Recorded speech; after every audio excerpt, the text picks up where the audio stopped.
এই পৃথিবীতে কথার ক্ষমতা অনেক। আমরা অনেক সময় অনেককে এমন কথা বলে দিই যে সে ভিতর থেকে নিরাশ হয়ে পড়ে। আবার আমরা অনেক সময় কাউকে এমন কিছু বলে দিই যে অসম্ভবকে সে সম্ভব করে ফেলে। আর আজ আমি আপনাদের পৃথিবীর বিখ্যাত একজন বিজ্ঞানী থমাস এডিসনের ছোটবেলার একটি ছোট্ট গল্প শোনাবো।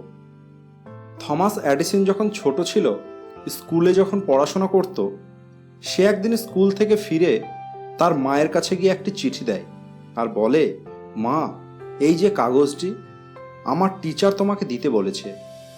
মা কাগজটি খুলে পড়া শুরু করে। চিঠিটি পড়ে মায়ের চোখে জল চলে আসে। তিনি এডিসনকে জড়িয়ে ধরেন। থমাস জিজ্ঞেস করে, মা, কাগজে কি লেখা আছে? তখন মা আবার কাগজটি খুলে জোরে জোরে পড়তে থাকে যে এখানে লেখা আছে, থমাস এডিসন একজন জিনিয়াস ছেলে, সে অনেক ইন্টেলিজেন্ট, আর আমরা একে আমাদের স্কুলে পড়াতে পারবো না, কারণ আমাদের স্কুলে এত ভালো কোনো টিচারই নেই। আপনি আপনার ছেলেকে বাড়িতেই পড়ান। এরপর থেকে এডিসনের মা তাকে বাড়িতেই পড়ায়। এডিসন অনেক মনোযোগ দিয়ে পড়াশোনা করে। একটি সময় পর থমাস এডিসন আমেরিকার সব থেকে বড় আবিষ্কারক হয়ে ওঠে। এই সব কিছুর মাঝে এডিসনের মা এই পৃথিবী ছেড়ে চলে যান।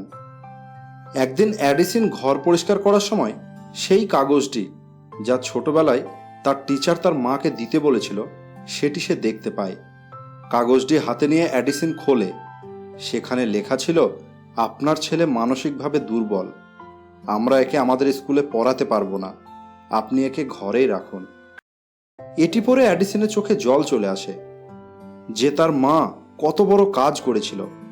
যদি তার মা কাগজে যা লেখা ছিল তাই পড়তো, তাহলে হয়তো থমাস এডিসন হতো না, হয়তো এত কিছু আবিষ্কার পৃথিবী পেত না।